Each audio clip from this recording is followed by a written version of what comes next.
Hi everyone. Today we're going to talk about grinding coffee in a little bit of detail to try and make sure you're armed with the right tools to adjust your grind and get the very, very best flavour from your cup. So what we're going to do is taste 3 cups of coffee, which is actually a blend of different coffees because I want to rule out particular traits associated with each particular coffee and just have a general coffee flavour and look at what a really, really coarse grind might taste like in the cup, a regular sort of medium fine grind and a very, very fine grind here. The reason I want to do this is I want to sort of highlight particular taste traits to look out for in the cup so that if you've ground a little too coarse or a little too fine, you can start to notice those and make an adjustment on your grinder so that when you next brew a cup, you can avoid steering too far into over or under extraction accordingly. So we're going to taste those first and then go through a little bit about how to set up your grinder and dial in for when you're making filter coffee.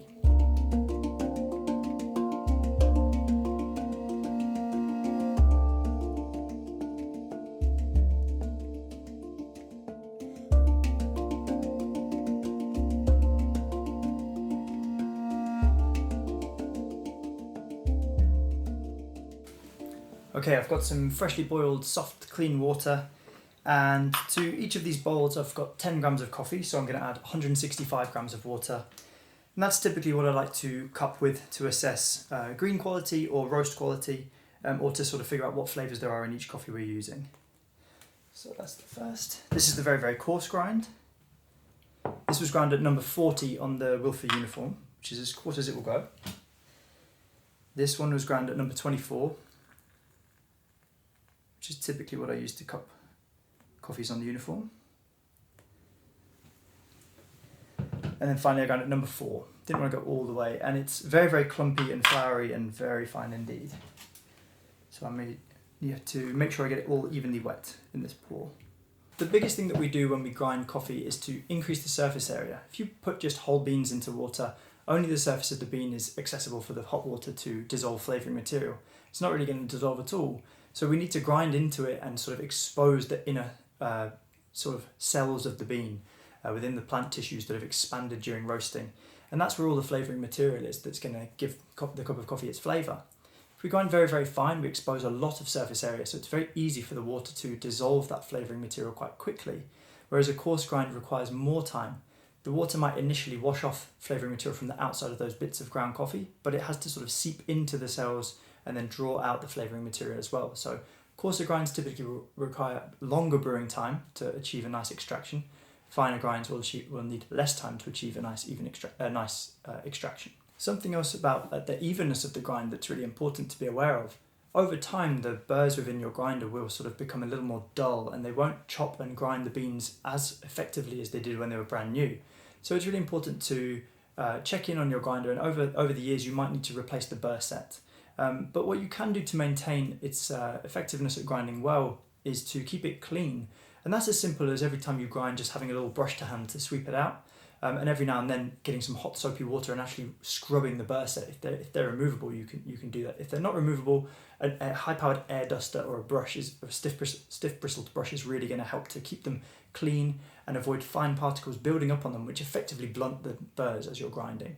So these have sat for 4 minutes to brew. And there's a little cap of foam on these two. This one has not made any foam because the fines are just so small. The fine grind is so small, it's just sort of sunk down to the bottom and it's going to be a bit sludgy, I feel. So we're just going to break them. And that just means give it a little stir. And we'll be left with some oils on the top to remove.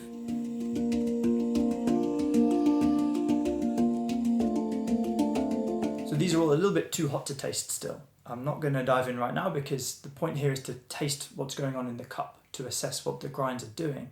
And if I taste now, I'll just really get maybe some of the aromas, but I won't really be able to do much because my tongue won't be hugely effective at this kind of temperature. So whilst they cool down, they're clarifying, and what I expect to see is a marked difference in terms of the amount of extraction we have in the cups. Extraction is what we refer to when we talk about what we have dissolved from the ground coffee into the cup of water and made a cup of coffee.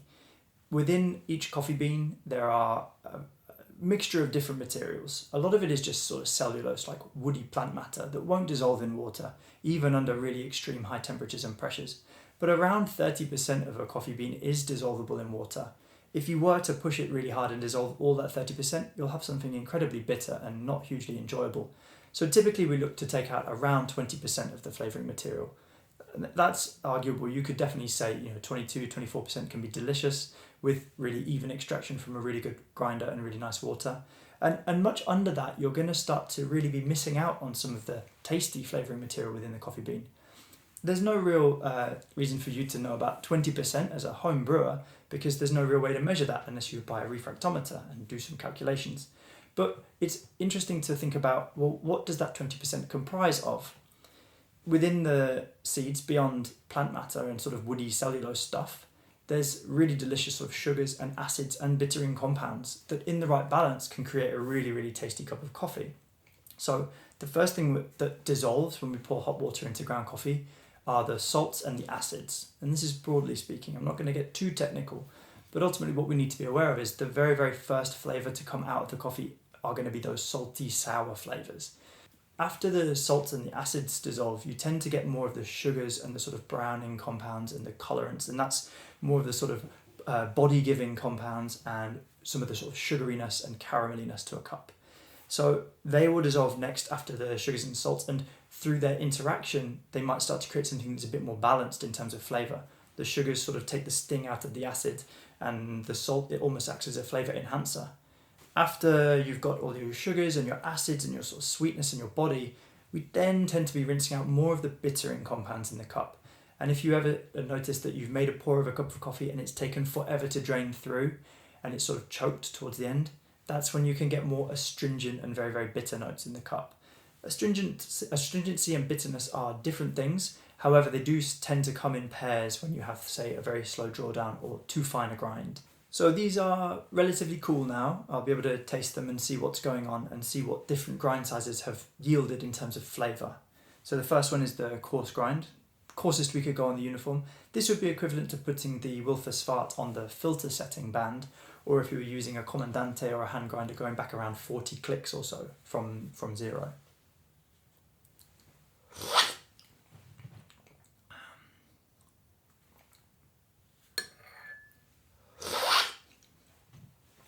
It's still a little hot, but the first thing that hits you is acidity.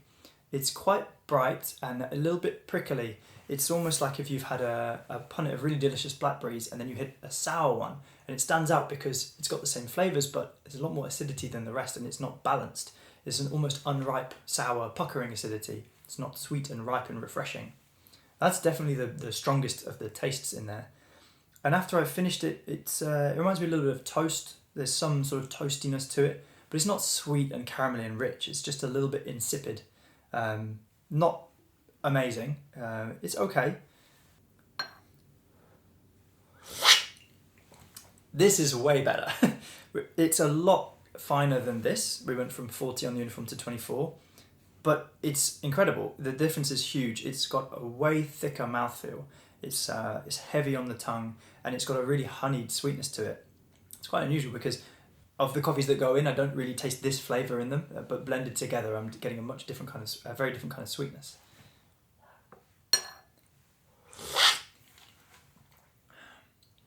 A lot of sort of cocoa and chocolate in the finish as well, and it keeps going. After you've swallowed it, you tend to get a lot more retronasally in the aftertaste.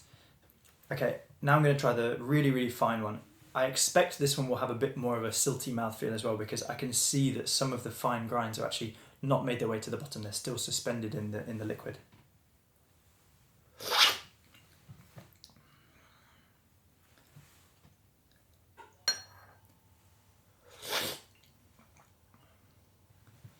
This one is a bit weird. It still has a bit of a sour acidity, strangely, which suggests the extraction is lower than this one, but also it's quite bitter. It's almost chalky and astringent in the finish as well. It reminds me of if you're eating grapes and you suddenly eat a bit of the stem as well, and you get that really puckering, dry mouthfeel. Or the skins of berries if they're very, very tough and tannic. It's not hugely enjoyable. It's definitely, for me, a mixed extraction. Some traits associated with over-extraction, but also seemingly some under-extraction traits in here, which can happen with very, very fine grinds. If they're clumping and they're floury and they're not going to dissolve evenly throughout the water because there might still be dry pockets, or they're sort of, a bit all over the place, you tend to get that very mixed, muddled flavour. So this is also not great. And it's the same mixture of coffees in all 3 sets in the same water, and all I've done is play with the grind. They only had a little stir, so the recipe is very, very simple here, but this is dialed in. This is what we call it, dialed in. We've got the dial on the grinder right to create the right flavour. Here the grind setting and the method are working in tandem to create balance in the cup, a lot of sweetness, ripe acidity, hints of bitterness, but nothing overwhelming, just giving it that bite. And this is wonderful. In the coarse grind, I'm definitely getting traits of under extraction with sour acidity, quick finish, very, very light mouthfeel.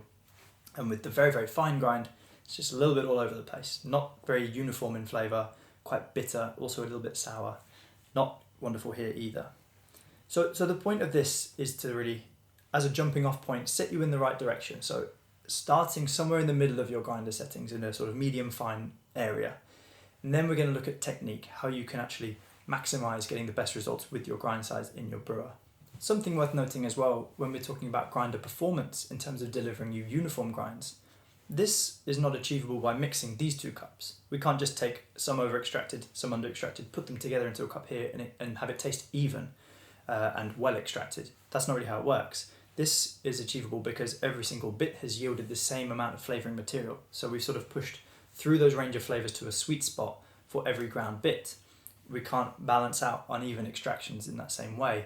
So if your grinder is delivering you a mixture of grind sizes, if it's not been well maintained, if the burrs have gone dull, if it's dirty, or if it's just not very well made, you're going to end up with a bit of a mixture of flavours, and it's not going to be that great.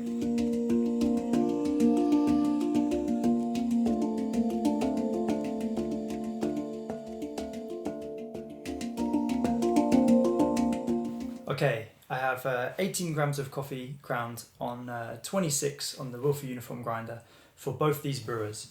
And I really want to assess how that grind size works in tandem with the nature of these 2 brewers. On the left here, we've got the V60 made in ceramic, and this one is a cloth pour over filter cloth. They're each going to do a couple of things differently. They're going to allow the flow of coffee through the filter medium at different rates, and they're also going to hold different sort of thermal retention. One will allow the coffee to brew a bit hotter, and one allow it to brew a little bit cooler. I think it's relevant to talk about how a grind performs in a brewer when we're talking about grinding in general, because you cannot remove grinding from all the other variables at play. When I first got taught to make filter coffee, we always talked about the 3 T's, which were time, temperature, and turbulence. The more time, the more extraction; the more temperature, the more extraction; and the more turbulence, the more extraction. And here it's going to take a few minutes to brew a cup, so we have a sort of similar time on them. The turbulence should be similar because I'm pouring from the same kettle in a similar fashion.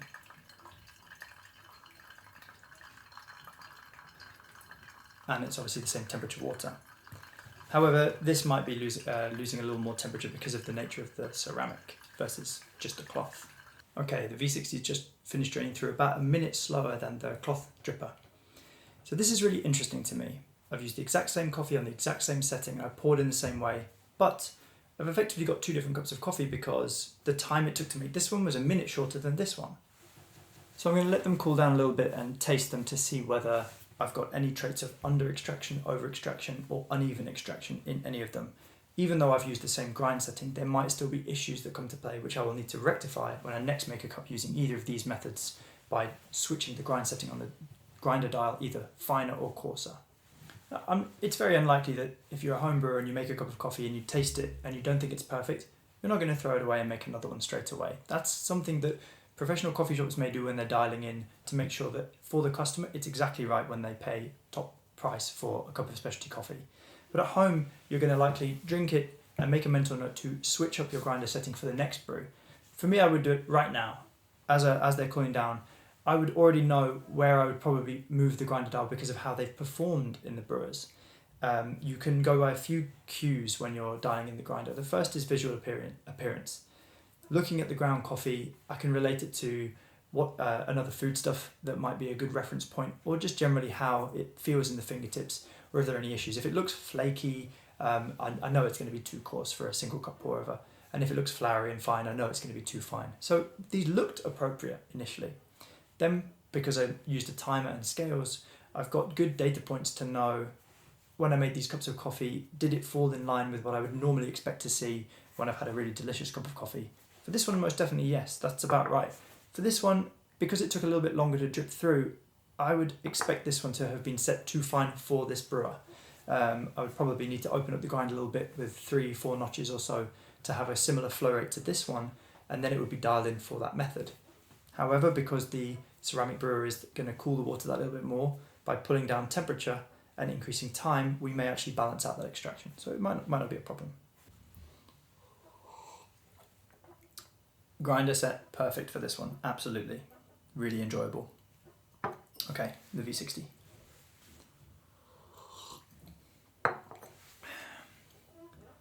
It's still really good actually. I thought it would be a little bit more bitter or astringent because of that slow drawdown. But it's surprising that I poured a little bit more into this cup and it's actually cooler. It's definitely taken a lot of heat out of the brew water, that ceramic cone.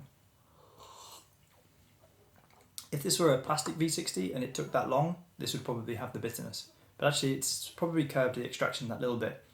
The general rate of extraction is going to be changed by hotter temperature.